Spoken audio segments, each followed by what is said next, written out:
All right, what's up guys? Vince Blaze here with Adventure Tennis. Hope you guys are doing well. Today is a beautiful day. It is super early. We've been on the court since 8 a.m. It's currently 9 a.m. in the morning. Super beautiful day, a little bit windy, but we are enjoying the last of fall as best as we can. But today we are super excited to be here in order to review the Head Boom Pro. This is a racket that kind of came out of nowhere. This was a racket that no one was kind of expecting. It's also a racket that became fairly popular fairly quickly. It is endorsed by none other than Lorenzo Musetti, which is a phenomenal player. He's also a one-handed player from Italy.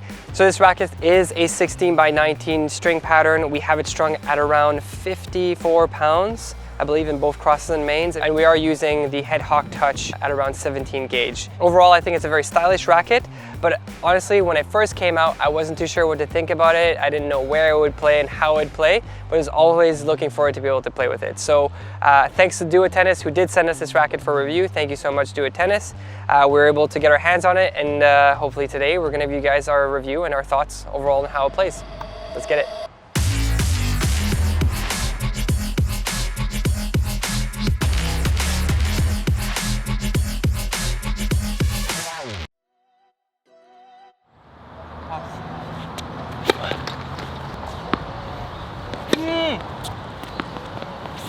Alrighty, so to start off with this review, honestly, this is a really cool racket. It's very similar to my E-Zone. I felt really at home when it came to the power, the distribution of weight, and how the weight transfers through the ball. So overall, I think I've really enjoyed playing with this racket. Now, in terms of feel, I think it's a really responsive racket. You can feel the pocketing into the racket really well. When you swing through, you can feel the power, you can feel the ball bounce off of the strings. Overall, I think it's a very power-oriented racket, and the feel, you can really feel the power as you're swinging through the ball.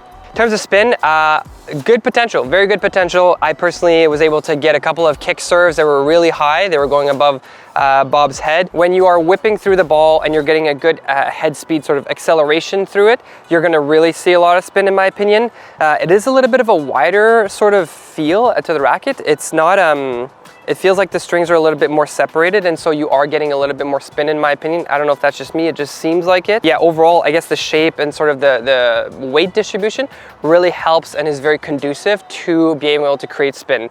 I noticed it a lot on my forehand, on my backhand a little bit as well, and on serves, as I was saying, I was able to generate a lot of spin. So overall, I think that it's a really fun racket to play with in terms of spin. When it comes to control, obviously, having been spoiled by my blade, I think that I can realize where this lacks a little bit less control. The power is a little bit overwhelming, so my balls were flying outside of the court. That being said, it's not the craziest. I think honestly this probably has maybe a little bit more control than my E-Zone, just due to the weight and the way that the racket is shaped. It is a little bit of an interesting shape for sure. Again, in terms of control, I didn't feel as confident swinging through my forehands and my baseline strokes as I did with my blade. And so I didn't really feel as comfortable from the baseline for my ground strokes, forehand, backhand, in terms of really swinging through. Again, so much power that you don't need to swing as hard as you would. Bob was noticing that I was swinging back and getting the balls back to him very quickly. I didn't feel like I was putting a lot of power into my shots,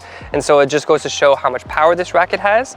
And so in terms of control, I feel like it's a little bit more difficult to control. Not the worst either. I was able to get quite some nice angled shots, and also very decent on the volleys as well in terms of cutting the ball pretty short and just pretty angled as well. So if you're looking for a control-oriented racket, this wouldn't be my first choice. Now, when it comes to power, this is where it shines. I mean, I think that's where it gets its name. It's called the Head Boom for a reason, and you really feel the power in this racket. It is, I'd say it's probably the racket where you feel the most power.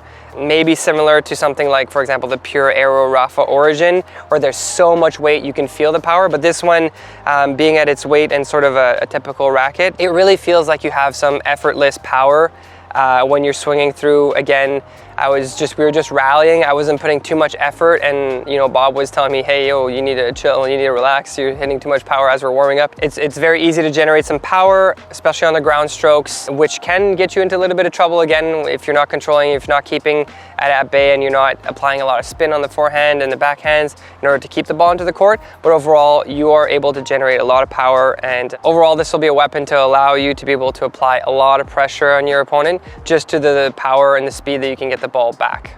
Now in terms of maneuverability, not the most maneuverable racket. I definitely feel a little bit more comfortable with my blade now. But if I were to compare this to, for example, my E-Zone, which I used to previously play with, I'd say it's fairly maneuverable. It's not too sluggish. You don't feel sluggish as you're swinging through the ball. So I'd say it's fairly maneuverable. You are noticing a little bit of sluggishness, especially on the overheads, I noticed, just because you need to be able to accelerate really quickly as the ball is coming down. The speed of the ball is a lot more difficult to time, and so maneuverability really plays a factor when it comes to overheads. I didn't find any issues when it comes to volleys. It is relatively maneuverable enough for you to be able to feel confident on the backswing and getting a good solid contact on the ball. Bob was hitting some balls really hard and fast at me, so I was able to get my racket on it and really push the balls a little bit deeper in the court, which was nice. And so overall, I'd say it's a fairly maneuverable racket. Stability, I think, is probably its second strongest suit after power. I felt really stable. There was some shots where I wasn't necessarily hitting on center, right in the sweet spot, but off center, that I did feel I felt like I was shanking a lot more than I would with, for example, my E-Zone, or where I would be shanking a little bit more with my blade. I felt like there were a couple of balls where I was hitting a little bit off center that I didn't feel like there was a good responsiveness to the ball. I wasn't able to keep the ball really in play as well. I was shanking a lot of those balls when I wasn't hitting them in the center of the racket. But for the most part, it's a really stable racket. You don't feel a lot of the weight coming through as you are swinging through. There's not a lot of shake and wiggle, which is really nice. And you are able to really plow through the ball. It's one of the things that I appreciate the most about, for example, my E-Zone, but in this racket as well, I really feel like it's maneuverable, but also extremely stable as you are going through the ball. But yeah, overall, I think it's a very stable racket in my opinion, and I have no issues. Now at the baseline, this is a very ideal racket for ground strokes. I would say, you know, be able to dictate and really apply pressure to your opponent from the baseline, just due to this power, this stability, and the ability that you are able to generate a lot of speed and just, again, weight, to add some weight to the ball, some punch to the ball. When it comes to volleys, ideal racket, again, very stable. It's able to, you know, you're able to really get a good amount of weight and good amount of momentum onto the strokes, and just dictate from the net. There's no hesitation whatsoever. I felt very comfortable. Overheads, it's a very powerful racket and serves, so you got to be careful where you're hitting. It's not as control orientated, so I've noticed my balls were a lot more deeper into the court. It's not as maneuverable as I mentioned, so I was struggling to hit the timing correctly on the overheads. When it comes to serve, huge amount of power.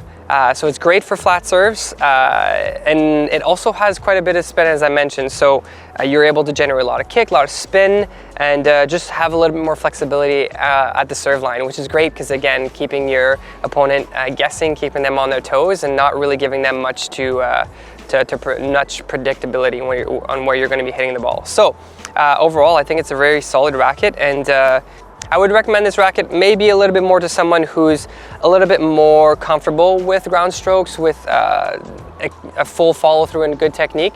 That's where you're going to get the most power out of this racket. But again, I think it's a very sort of beginner intermediate friendly racket. Not to say that you can't use it if you are a more advanced player. I think that if you're looking for power again and you want to dictate from the baseline, this is something that you definitely should look into.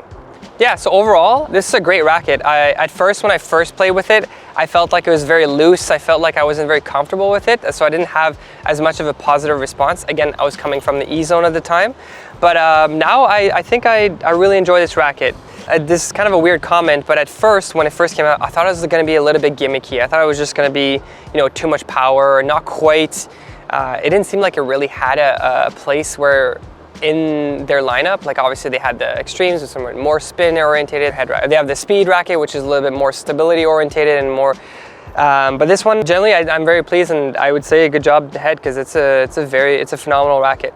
I'm also a huge fan of the matte finish on this racket. So, all right, that's it for our review. Thank you guys so much for watching. Again, keep what we're saying with a grain of salt. We aren't professional players by any means, but again, I really enjoyed playing with this racket. It's a super powerful racket, very stable, and overall just a fun racket to play with. A huge shout out again to Do It Tennis, who did send us this racket for review. If you are interested in checking out their store, they offer a variety of rackets and obviously tennis, all the tennis accessories and gear. So please check out Do It Tennis. If you guys have had the chance to play test this racket or are using this racket or have any experience playing with it, please let us know what you thought in the comments. Hit the like button if you enjoyed the video. Don't forget to subscribe if you want to see more reviews, more tennis videos. And yeah, we'll see you guys in the next one. Cheers.